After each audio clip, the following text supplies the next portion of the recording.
Bonjour à tous et à toutes, j'espère que vous allez bien.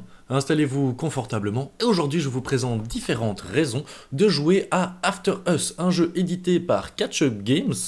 L'auteur c'est Florian Sirieix et l'illustrateur Vincent Dutray. C'est un jeu pour 1 à 6 joueurs, des parties d'environ 45 minutes et à partir de 14 ans. C'est parti!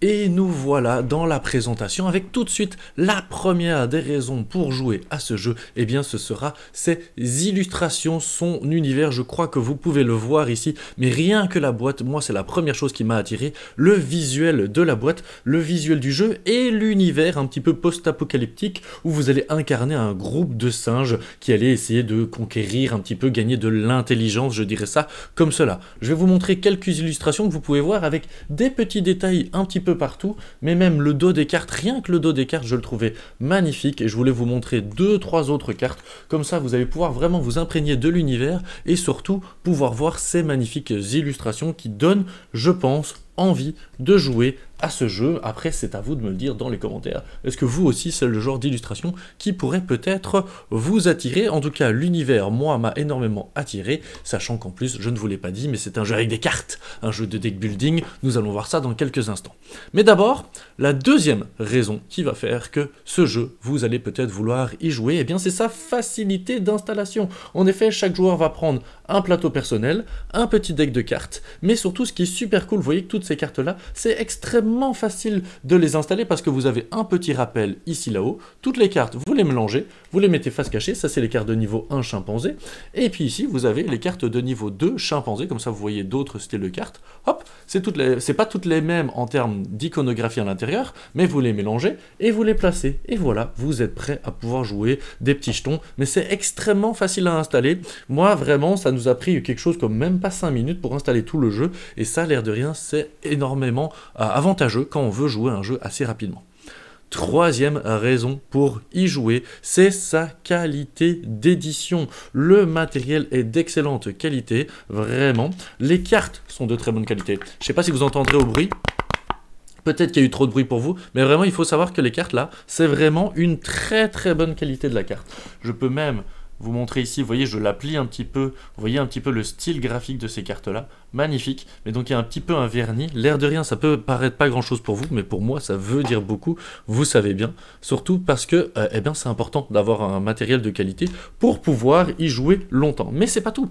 Aussi en termes de qualité d'édition, hop, je vous la prépare, vous l'entendez, vous allez la voir apparaître sur votre écran, la boîte de rangement, super bien, super simple et hyper facile. Je disais facilité d'installation, mais aussi facilité de rangement. Vous allez ranger les cartes ici par-dessus, vous allez placer les petits plateaux, et en fait, vous aurez quasi tout qui est rangé avec, encore une fois, du bon matériel qui va durer dans le temps et facile à utiliser. Donc ça, c'est quelque chose qui est aussi extrêmement positif. Quatrième raison d'y jouer, eh bien ce sera plutôt ces règles simples et profonde en choix. En effet, les règles se résument sur une petite carte que je vais vous montrer dans quelques instants. Tadam, hop, voilà. Là, vous avez un résumé de toutes les règles, avec d'un côté les phases de jeu, et de l'autre côté, une explication des iconographies. Super simple, vraiment extrêmement accessible. Sachant que les règles, eh bien, je pourrais vous les résumer moi-même là, maintenant, en quelques instants, parce que au début, vous allez révéler 4 cartes de votre paquet comme ceci. Vous allez pouvoir les agencer comme vous voulez pour faire des connexions dont on va parler dans quelques instants, récupérer des ressources, activer des effets sur ces cartes-là, puis ensuite vous allez pouvoir acheter une carte par tour, maximum en tout cas de manière générale, et enfin toutes ces cartes-là vont dans une défausse et on recommence un nouveau tour. Voilà, je vous ai fait un énorme résumé de ces règles-là, mais en fait ces règles amènent énormément de profondeur dans les choix. Donc simple à comprendre, mais difficile à maîtriser, c'est ce que l'on cherche souvent dans un jeu de société. Maintenant, cinquième raison, et pas des moindres, la cinquième c'est la plus importante selon moi, eh bien c'est justement la mécanique de cartouche. Alors, qu'est-ce que ça veut dire? Je dois vous montrer ça avec deux cartes. Vous voyez que des cartes ici, elles ont des cartouches. Certaines cartouches, comme celle-ci, sont déjà complétées, sont déjà fermées.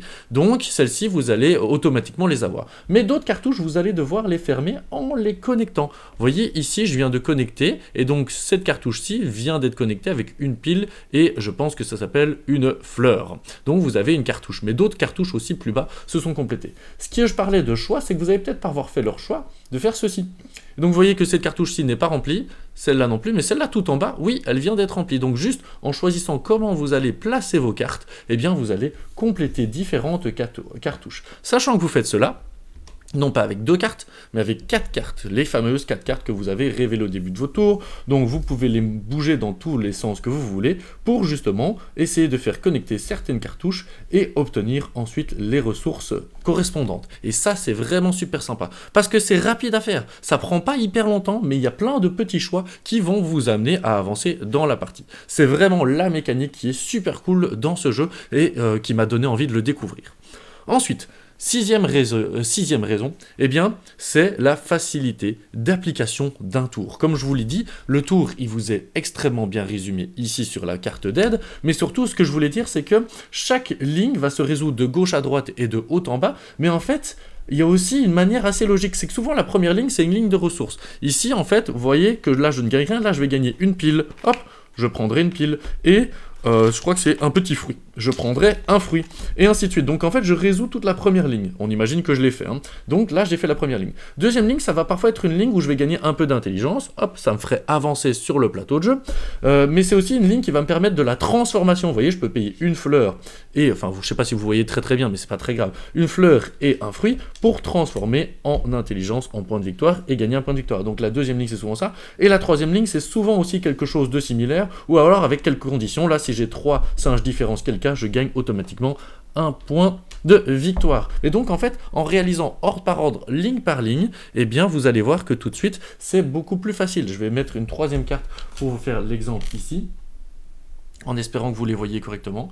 Alors, c'est jamais hyper facile, mais vous avez capté l'idée. Donc, la première ligne, c'est souvent des ressources. La deuxième ligne, c'est de la transformation. Et la troisième ligne, c'est aussi de la transformation pour gagner différentes choses, des points de victoire, etc. Et donc, avec ces différentes lignes, vous avez facile à appliquer votre tour. Et l'air de rien, c'est encore quelque chose qui accélère les parties. Surtout que, eh bien, c'est en simultané. C'est-à-dire que moi, pendant que je fais ça, mes autres adversaires font les mêmes phases de la même manière. Et ça, c'est super intéressant, vu que vous pouvez jouer jusqu'à 6, ça ne ralentit pas le jeu. Et ça, c'est hyper bien. Septième raison, justement, c'est pour ça que j'y arrive, eh bien, c'est les achats simultanés. Ça, c'est une très très bonne idée dans un jeu de deck building. Souvent, on doit attendre que les autres aient acheté chacun dans un ordre particulier, parce que sinon, c'est pas les mêmes cartes qui sont proposées. Donc, comme je vous le disais, ce jeu se passe en simultané. La phase 1, où vous faites vos cartouches et vous gagnez vos ressources et vous les transformez, se fait en simultané, puis on passe à la phase 2, et là, c'est très intelligent. Vous avez des petits jetons, vous allez vous dire, moi je veux acheter des gorilles, du coup je vais mettre le jeton, celui-ci, face cachée. On le révèle, et puis après tout le monde le révèle, par exemple lui, il nous aurait révélé qu'il voulait acheter un chimpanzé, et puis en fonction du coup, soit de payer 3, soit de payer ici, je vais pouvoir acheter une carte ici ou une carte ici. Très facile. Ce qui est intéressant, c'est que vous avez remarqué, les cartes sont face cachée, et du coup, on s'en fout que ce soit moi qui achète en premier ou mon adversaire, même s'il a mis la même chose, on s'en fout. Je prends la carte. J'en prends connaissance, waouh, jolie carte, et qu'est-ce que je fais? Je la mets au-dessus de mon paquet qui va donc venir au prochain tour, vous l'aurez compris. Et ça, c'est peut-être simple pour vous, mais c'est extrêmement intelligent pour permettre encore une fois la fluidité dans ce jeu. Des achats qui sont simultanés et une pioche qui est donc au hasard, mais de toute façon, c'est positif, étant donné qu'il y a énormément d'informations sur les cartes et donc pas mal de cartouches à pouvoir faire. Huitième raison, et on arrivera à la dernière pour aujourd'hui, la huitième raison, eh bien ce sera les petits plus.